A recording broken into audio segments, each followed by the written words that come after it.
orar pela igreja.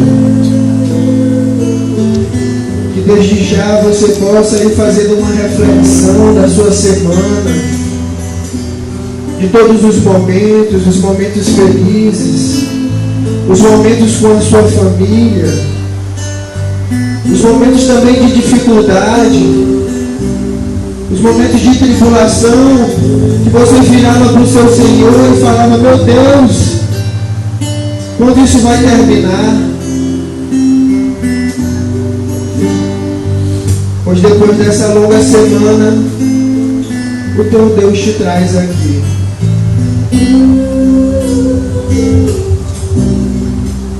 Vai abrindo o teu coração para esse Deus maravilhoso, esse Deus que quer entrar e fazer morada.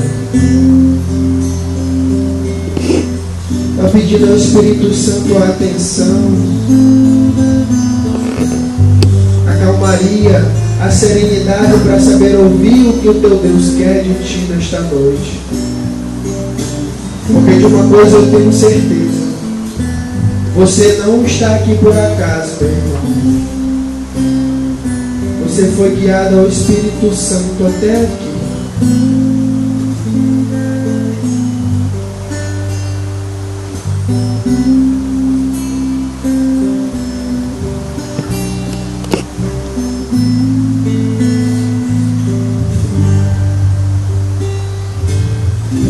Nosso irmãozinho Neto, ele já está aqui na frente,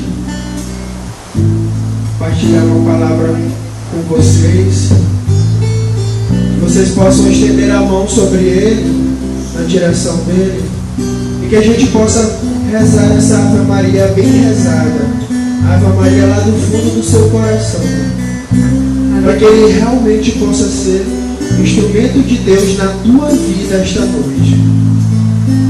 Ave Maria, cheia de graça, o Senhor é convosco. Bendita sois vós entre as mulheres, bendito é o fruto do vosso ventre, Jesus. Santa Maria, Mãe de Deus, rogai por nós, pecadores, agora e na hora de nossa morte. Vinde, Espírito Santo, e enchei os corações dos vossos fiéis, e acendei neles o fogo do vosso amor. Enviai, Senhor, o vosso Espírito, e tudo será criado. Renovareis a face da terra.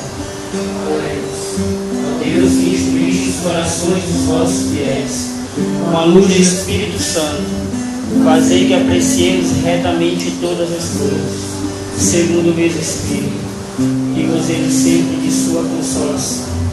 Por Cristo nosso Senhor. Amém. No princípio era o Verbo, e o Verbo estava junto a Deus, e o Verbo era Deus, e ele estava no princípio junto de Deus. Boa noite, meu nome é José Guinari. Quem me conhece do grupo me chama de Neto. Eu estou caminhando junto a esse grupo Novo Caminho há 4 anos. Comecei minha caminhada no Tenda Jovem 4. E esse grupo de jovens é o lugar que eu quero estar. É o lugar que eu amo, e é o lugar onde eu comecei minha caminhada. E é o lugar também que eu quero ajudar a começar a caminhada de cada um de vocês. Por isso eu estou aqui. Hoje eu fui convidado a falar a vocês da Eucaristia. Eucaristia, que é o corpo de Cristo. Eu pensei em um pouco para falar de vocês, porque falar da Eucaristia é algo infinito, porque a Eucaristia é o próprio Deus. Então não tem como eu falar para vocês da Eucaristia, tem como eu falar um pouco da Eucaristia, um pouco do que é Deus, e Deus é a Eucaristia. E eu comecei citando essa passagem: no princípio era o Verbo, e o Verbo estava junto de Deus, e o Verbo era Deus. No princípio. O que o princípio tem para falar para nós nessa noite? O princípio, existia uma comunhão perfeita com Deus. É a mesma comunhão que a Eucaristia vem trazer ao coração de cada um de nós. É estar em comunhão com Deus. Porque Deus, quando Ele fez todas as coisas, quando Ele criou o universo, Ele estava junto a nós. Ele estava com cada um de nós. Lá em Gênesis, quando fala da criação do mundo, logo nos primeiros capítulos diz assim: Deus disse, faça-se a luz. E a luz foi feita. Deus viu que a luz era boa e separou a luz das trevas. E Deus chamou a luz dia e as trevas noites. Sobreveio uma tarde e depois uma manhã. Foi o primeiro dia. Primeiro dia, Deus se entregou a começar o seu projeto de vida para nós. E Ele começou fazendo a luz. Porque a luz é a fonte de toda a vida. Deus, antes de fazer qualquer outra coisa, Ele precisou fazer essa luz. E somente no sexto dia, Deus veio fazer cada um de nós, na pessoa de Adão e na pessoa de Eva. Então, Deus disse, façamos o homem à imagem e semelhança, que ele reine sobre todos os peixes do mar, sobre as aves do céu, sobre os animais domésticos e sobre toda a terra, e sobre todos os répteis que arrastam sobre a terra. Deus criou um homem à sua imagem, criou a imagem de Deus, criou o homem e a mulher. E assim se fez. Deus contemplou toda a sua obra e viu que tudo era muito bom. Sobreveio a tarde e depois uma manhã. Foi o sexto dia. Deus esperou chegar o último dia da sua criação para criar cada um de nós. Porque Ele quis antes preparar um lugar para a gente reinar sobre todas as outras coisas. Ele confiou essa missão ao homem, na pessoa de Adão. Reinar sobre todas as coisas. Por isso, Ele criou no primeiro dia a luz, e somente no último Ele veio criar o homem. Porque para nós existirmos, é necessário que tudo isso tenha uma realidade, tudo isso seja real. E o que me chama muita atenção é que durante toda a criação de Cristo, criação de Deus, não existiu noite. No primeiro dia Ele criou a noite e Ele criou as trevas e deu o nome de noite. Mas aconteceu uma manhã e uma tarde. No sexto dia a mesma coisa, uma manhã e uma tarde. Não existia trevas. Deus criou as trevas, mas as trevas não estavam em comunhão com a gente. Elas não estavam na nossa realidade, porque Ele não nos deu a conhecer as trevas. Ele nos deu a conhecer a luz. A luz que é o próprio Deus. Por isso ali no início, no princípio de todas as coisas, existia essa união, porque as pessoas, Adão e Eva, estavam sob a luz, sobre a luz que é Deus. E lá eles reinavam sobre todas as coisas. Eles reinavam sobre os peixes, sobre as aves, sobre os animais que andavam pela terra. Eles eram feitos senhores. Por que Deus confiou isso ao homem? Porque o homem não conhecia o mal. O homem não conhecia as trevas. Embora Deus já tenha criado as trevas, o homem não conhecia ainda. E o homem naquele tempo, no princípio, ele vivia em um estado de glória. É a glória que nós aqui buscamos na terra. Estar junto a Deus, e era aquilo que Deus fez para cada um de nós. Ele preparou um lugar para nós, onde só existia a luz e todas as maravilhas. O homem podia comer de todos os frutos, mas Deus proibiu ele comer do fruto da sabedoria, porque daquele fruto ele iria conhecer também o mal, e não era bom que o homem conhecesse o mal, porque ele reinava sobre todas as coisas. Seria um reino com maldade, e somente Deus pode controlar o mal, o homem não pode. E aí, antes mesmo da criação do homem, Satanás já tinha se rebelado contra os planos de Deus. Ele já tinha caído do céu, ele já tinha saído daquele estado de glória que ele está junto a Deus. E Deus criou o homem. Ele viu para o homem e sentiu inveja. O inimigo sentiu inveja do nosso estado de glória. O nosso estado de contemplar a face de Deus. Deus estava descansando. Ele confiou ao homem a missão de reinar sobre todas as coisas. Deus confiou ao homem. Mas a serpente, tomada de inveja, veio queria afastar aquilo do homem, porque ela não podia ver outra pessoa vivendo aquele mesmo estado que ele um dia viveu. Então ele ofereceu o único fruto que era proibido para o homem, o fruto da sabedoria, onde o homem também ia conhecer do mal. E o homem tentado foi e provou desse fruto, o fruto que também continha o mal. Deus percebeu que não era mais bom que o homem estivesse ali reinando sobre todas as coisas, porque ele conhecia do mal. Então Deus afastou o homem do seu reino. Percebem que até o momento que o homem foi afastado do reino de Deus, ele estava em uma comum união com o próprio Deus. E dali em diante, o mal reinou. O homem conhecedor do mal foi reinando sobre todas as coisas. Caim matou Abel por pura inveja, porque o mal estava no coração dele, assim como em todos os outros homens da face da terra. E então Deus, vendo que aquilo ali já estava chegando a um nível muito longo de malezas, ele confiou em uma pessoa, em um homem justo, Noé. Confiou a Noé a missão de resgatar a humanidade, de fazer tudo de novo. E então Deus fez cair água sobre toda a terra. Todo aquele homem que era mau morreu.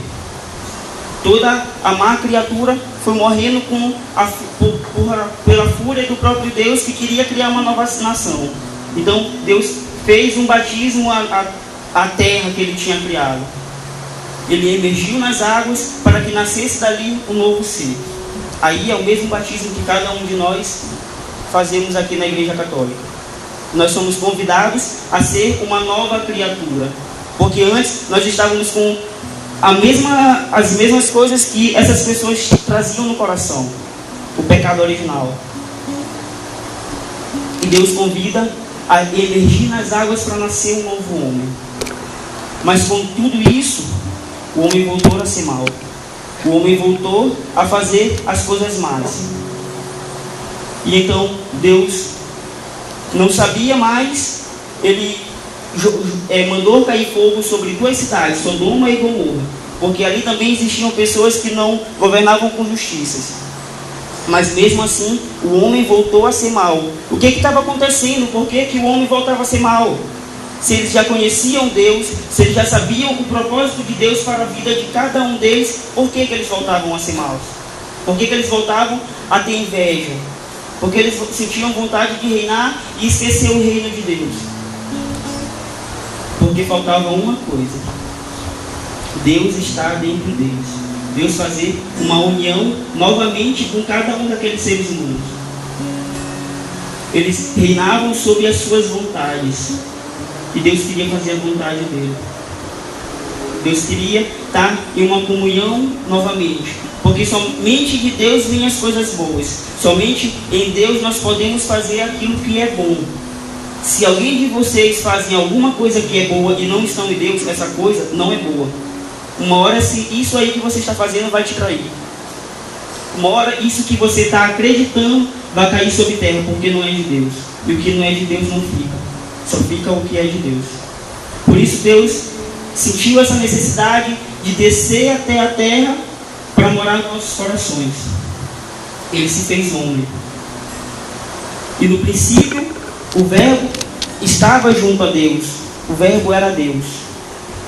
O Verbo é o próprio Deus. Ele criou todas as coisas. E ele não estava em uma comunhão conosco. Assim que o homem se sentiu na necessidade de conhecer também do mal. Por isso eu quis começar falando isso. No princípio. Mas Deus, com seu amor infinito, Ele quis fazer um hoje. Ele quis fazer um agora. Ele quis descer para a terra e encarnar no seio de uma virgem. E então o Verbo divino se fez carne e habitou no meio de nós. Percebem isso? O Verbo é o próprio Deus que desceu e encarnou.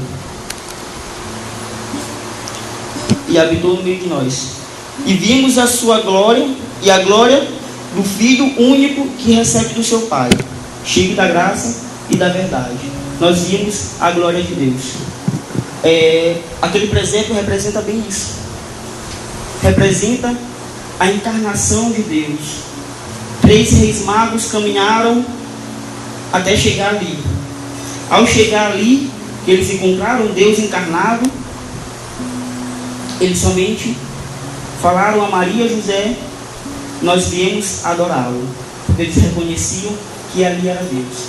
É a mesma coisa que cada um de nós faz quando vamos àquela adoração, que talvez muitas pessoas não entendem. Por que eu me ponho de joelho e adoro aquele pão no altar? É o mesmo Deus que os reis magos foram adorar. E ao chegar lá, eles falaram: nós viemos adorar o Senhor. É a mesma coisa que cada um de nós é convidado, de ir até o Senhor e adorá-lo. E Deus quis fazer isso de uma forma perfeita. Por isso Ele escolheu o seio da Virgem Maria. Por isso Ele escolheu descer e encarnar no seio de Maria. Porque Maria, ela recebeu esse dom de Deus de não ter o pecado. Pensem comigo. Quando eu chego na minha casa e quero deitar, eu não gosto de deitar em uma coxa suja. Ninguém gosta. E as pessoas trocam suas coxas e mesmo assim a coxa volta a sujar. E mesmo que vocês troquem, aquela coxa traz uma sujeira da lavagem anterior. Percebem? Vocês compreendem isso? E Deus também tem uma coxa para se deitar. Deus também tem um lugar onde Ele repousa. E Deus, assim como nós, não quer repousar em um lugar sujo.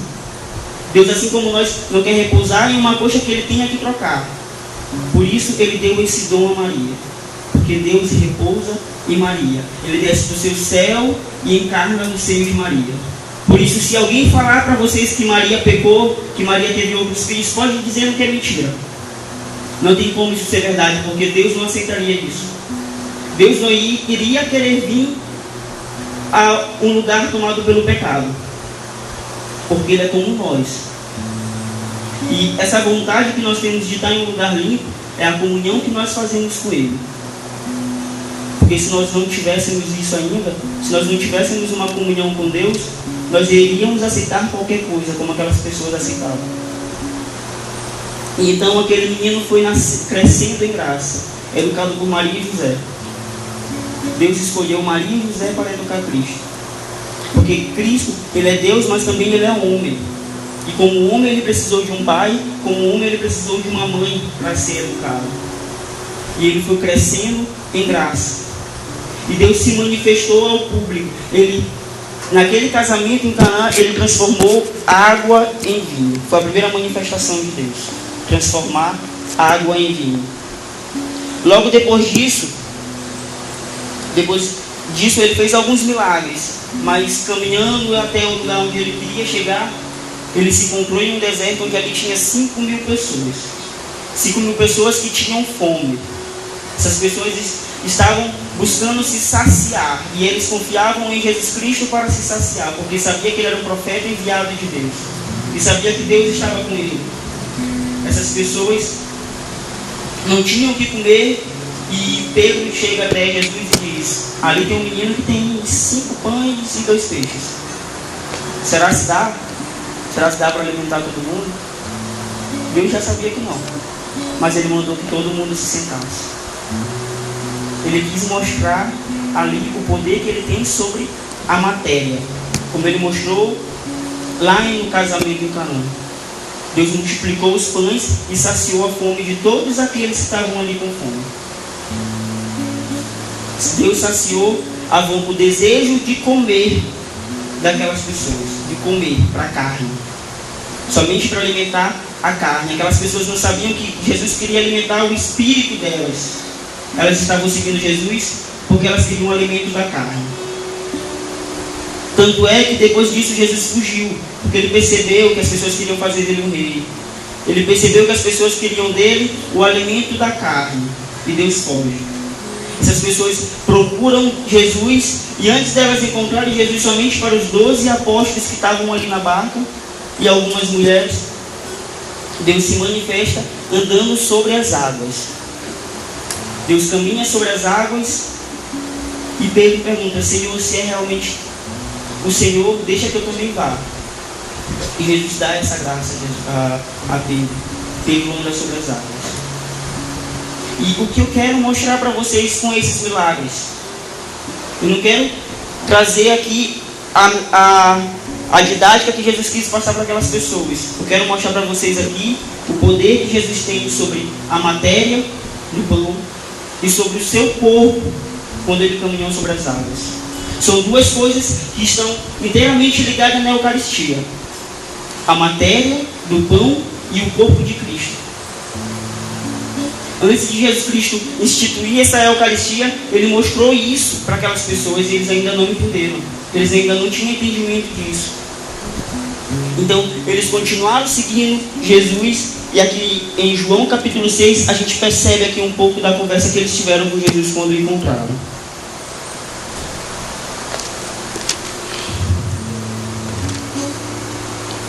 Respondeu-lhe Jesus: em verdade vos digo, buscai-me, não porque vistes os milagres, mas porque comestes dos pães e ficastes saciados. Foi o que eu acabei de falar. Eles buscaram Jesus para ficar saciados. Trabalhai não pelas coisas que passam. Trabalhai não pela comida que parece, mas pelo que dura até a vida eterna. Então Deus dá essa mensagem a essas pessoas: trabalhai não pelas coisas que passam. Aquele pão que eu dei para vocês, ele passou. Vocês estão com fome de novo. E vocês vieram até mim porque vocês querem dele de novo. Mas trabalhai não por essas coisas. Trabalhai pelas coisas que são eternas. Trabalhai pelo mesmo pão, mas o pão que é eterno. Jesus falou isso: trabalhai por esse pão. E as pessoas se questionaram de novo: mas que pão, Senhor? Se tu acabou de dizer que esse pão passa. Não estou te entendendo. Foi mais ou menos assim, eu imagino. A obra de Deus é esta: que creiais naquele que Ele enviou. Então Jesus Cristo fala da obra de Deus. Ele já começa a falar então que Ele veio de Deus. As pessoas ainda não sabiam. Creia naquele que o enviou, naquele que foi enviado, na pessoa de Cristo. Creiam em Cristo. É isso que Jesus Cristo falou para aquelas pessoas. Então creiam em mim. Mas por que creio em ti? Porque o pão de Deus é o pão que desce do céu e dá vida ao mundo. Disseram: Senhor, dai-nos desse pão. Eles ainda não sabiam que o pão era Jesus. Eles sabiam que o pão descia do céu e que esse pão saciava a fome. Mas eles ainda não sabiam que esse pão era Jesus. Então eles continuavam naquele lugar, insistindo em tentar entender o Senhor, e não conseguiam entender. E então Deus fala: eu sou o pão da vida. Aquele que vem a mim não terá fome, e aquele que crê em mim jamais terá sede.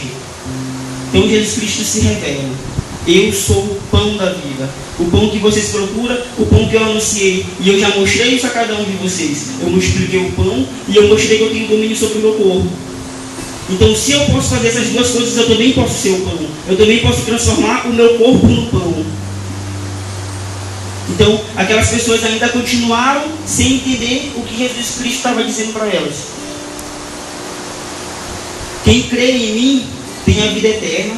Eu sou o pão da vida, disse Jesus. Quem come deste pão viverá eternamente. E o pão que eu hei de dar é a minha carne, para a salvação do mundo. E eles perguntaram: Senhor, mas como nós vamos comer a tua carne? Em verdade eu vos digo: se não comestes a carne do Filho do Homem e não beberdes do seu sangue, não terás a vida em vós mesmos. Pois a minha carne é verdadeiramente uma comida, e o meu sangue verdadeiramente uma bebida. Quem come a minha carne e bebe o meu sangue permanece em mim e eu nele. Aí Deus volta a fazer uma comunhão conosco. Ele fala que permanece em mim e eu nele. Aquele que come da minha carne, aquele que bebe do meu sangue. Então volta aí a comunhão de Deus com o homem. Porque Deus já sabia que não adiantava ele destruir uma terra inteira, que não adiantava ele destruir uma cidade, porque o homem ia voltar a se tornar mal. Mas no meio daquelas pessoas que faziam maldades, existiam também pessoas honestas, que acabavam pagando pelos pecados dos seus pais, pagando pelos pecados dos seus amigos, pagando pelos pecados daquelas pessoas que moravam na mesma cidade. Então, esse é o plano de Deus. Ele não vem mais para destruir uma cidade inteira, ele vem para te salvar ou para te destruir. É unitário. Então, Deus ele quer fazer essa ligação conosco, uma ligação única. Ou eu te salvo, ou eu te condeno. Eu não quero nem salvar nem condenar a tua cidade. Eu quero condenar ou então salvar a tua pessoa. Porque é a ti que eu dou da minha carne, é a ti que eu dou do meu sangue, é a ti que eu faço comunhão, como eu fiz com Adão e como eu fiz com Eva. Eles escolheram o pecado, vocês vão escolher também. É assim que Deus vem se apresentar a cada um de nós,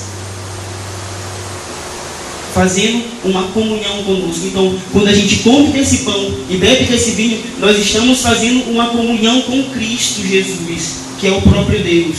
E não há de duvidar disso. Não existe dúvida, porque a própria palavra fala: os céus e a terra passarão, mas a tua palavra não passará. Mas o que faz cada um de nós crermos que aquele ali é o corpo e o sangue de Cristo é a palavra que não passa. Porque daqui a 60 anos aqui, ninguém mais vai estar vivo. Não, 60 não, 80. 80, porque cada um deve ter 20, né? 100 anos é demais. Daqui a 100 anos, 80 anos, talvez muitos não estejam vivos, mas a palavra de Deus ainda vai estar viva, ainda vai estar operando na vida daquelas outras pessoas. Assim como ela estava viva e operando na vida das pessoas que estavam na geração passada. Porque a palavra de Deus não passa. Esse livro aqui que eu estou segurando, o Antigo Testamento, foi criado há 10 séculos antes de Cristo. 10 séculos não. 10 séculos. Não, 10 milênios. Foram 10 mil anos até a manifestação de Cristo. Ao total, são 12 mil anos de história. Entendem? Então, a palavra de Deus, de 10 mil anos de história, ainda está aqui na minha mão. Até hoje é pregada e é venerada, porque a palavra de Deus não passa. E o que faz cada um de nós aqui crermos naquele corpo, que muitos aqui comungaram ainda há pouco na missa, é a palavra que não passa. Então não existe dúvida quanto a isso, de que aquele ali realmente é o corpo de Cristo. Por isso a igreja cobra de cada um de nós um respeito por aquele corpo, porque é o corpo de Cristo, feito corpo de Cristo divino e também homem, é o corpo feito por homem. Então não existe dúvidas quanto a isso. Não existe dúvidas quanto às adorações, não existe dúvidas quanto às comunhões. E somente a nossa igreja tem esse privilégio. Somente a igreja que Deus criou tem esse privilégio de contemplar o seu corpo. Somente a igreja que Deus criou tem esse privilégio de fazer uma união com o seu corpo. Eu viverei nele e ele em mim. Essa é a palavra de Deus. E fora dessa igreja nós não conseguimos encontrar essa união. Tanto é que se cada um de vocês aqui sai e cria uma igreja, o fiel da tua igreja vai sair e vai criar outra. O fiel da outra igreja vai sair e vai criar mais uma, porque eles nunca estão contentes. Mas a igreja de Deus está aqui, contente, feliz e una em todo lugar do mundo. E essa é a verdade que nós acreditamos. Essa é a verdade que eu acredito e creio que vocês também, senão vocês não estariam aqui. E então Deus se manifesta como o pão vindo do céu para fazer uma comunhão conosco.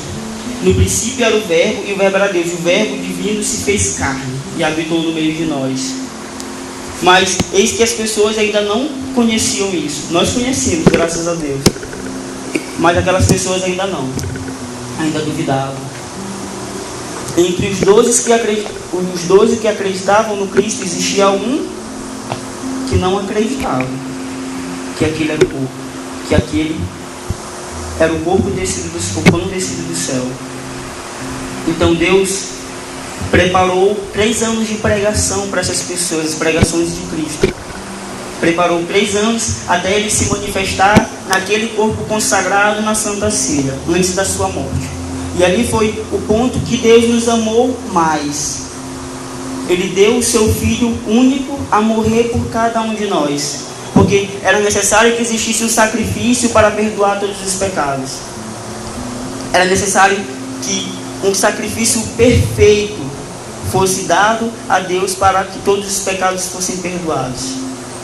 E esse sacrifício foi dado na cruz. Esse sacrifício foi dado por Jesus.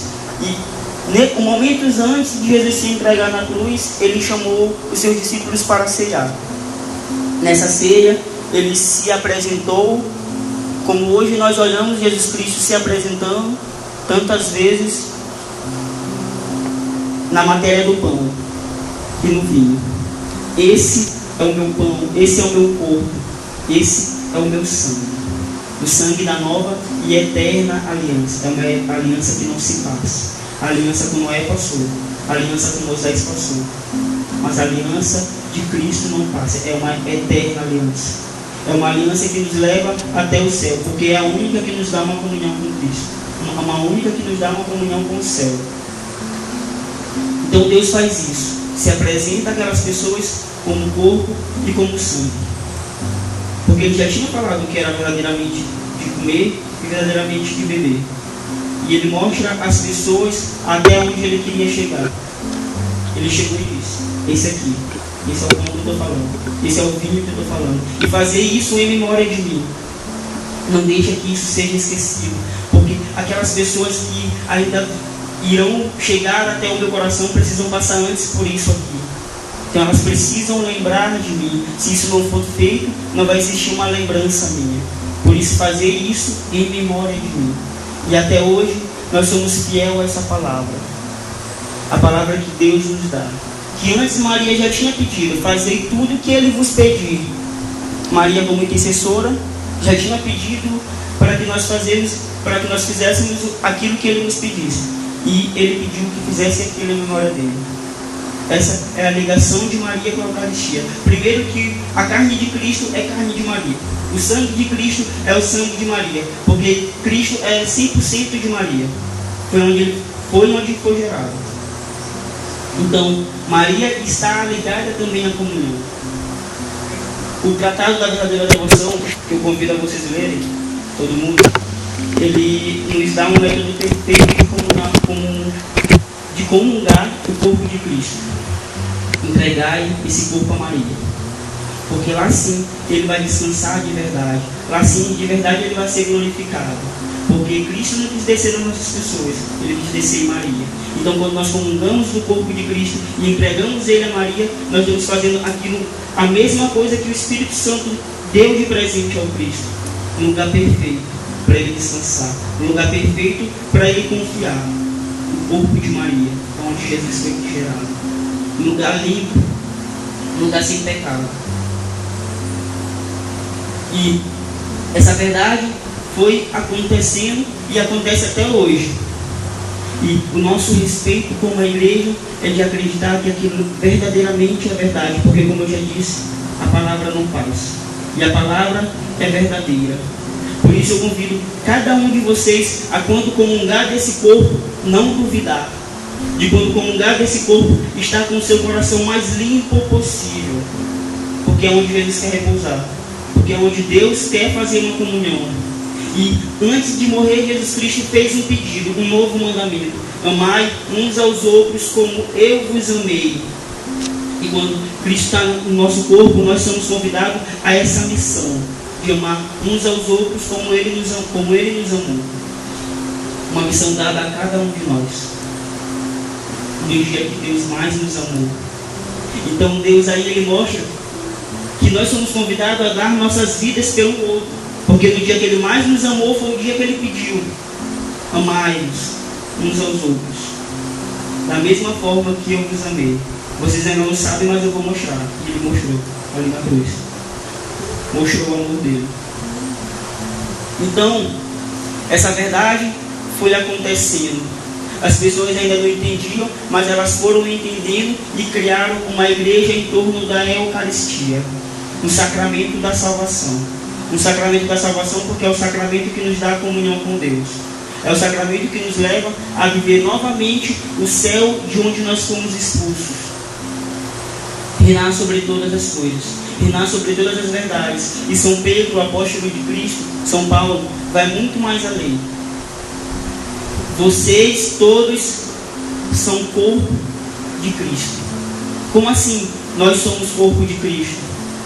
E Cristo a nossa cabeça. Como assim? A comunhão que Deus nos dá é essa, de sermos irmãos, de sermos a mesma carne. Sendo a mesma carne, nós também somos o mesmo corpo. E nós juntos devemos amar da mesma forma. É tudo em comum. É tudo o que Deus pede a cada um de nós. Comungar e amar. Porque cada um de nós aqui é convidado a ser um só corpo. E logicamente um só Espírito, porque é o Espírito Santo de Deus que reina em nossas vidas. Um só Espírito. E a comunhão de Cristo, por isso existe a necessidade da igreja catequizar os seus jovens antes, porque Cristo também pregou 3 anos até que aquelas pessoas comungassem do seu corpo. E mesmo assim existiu um que comungou e foi manifestado por Satanás. Aquele que estava repleto de dúvidas, aquele que estava repleto de inveja e do pecado. Isso acontece também conosco quando nós vamos até a mesa do Senhor e comungamos em estado de pecado, inveja, em estado de ódio, todas essas coisas que nos afastam de Cristo. Essas dúvidas que nos levam a ir àquele corpo e acreditar que não é aquele corpo. Judas fez isso. Judas comungou do corpo de Cristo. Cristo falou para São Pedro: aquele que eu der do meu pão será o que vai me trair. E nesse momento, Satanás entrou no corpo daquela pessoa. E ali fez morada. Ali ele fez a comunhão dele.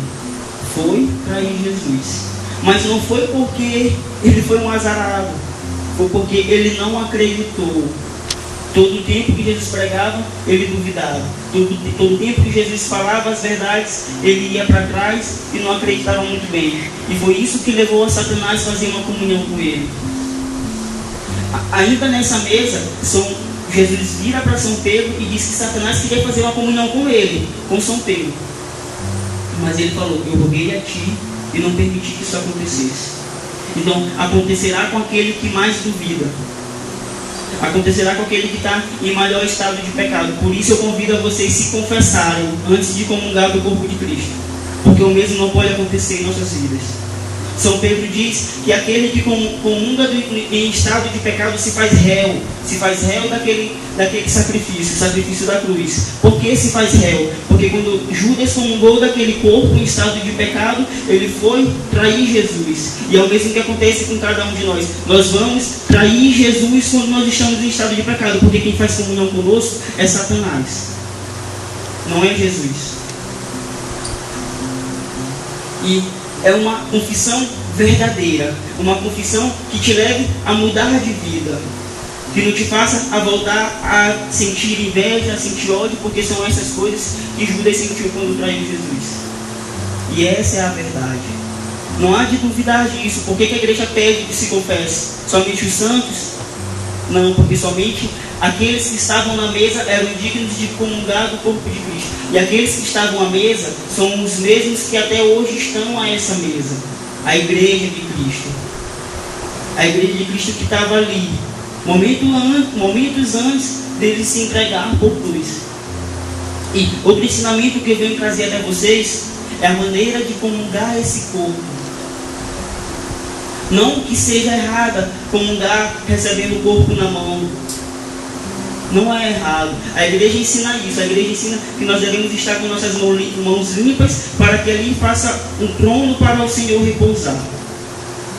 Mas se percebermos, ainda na nossa mão fica pedaços do corpo.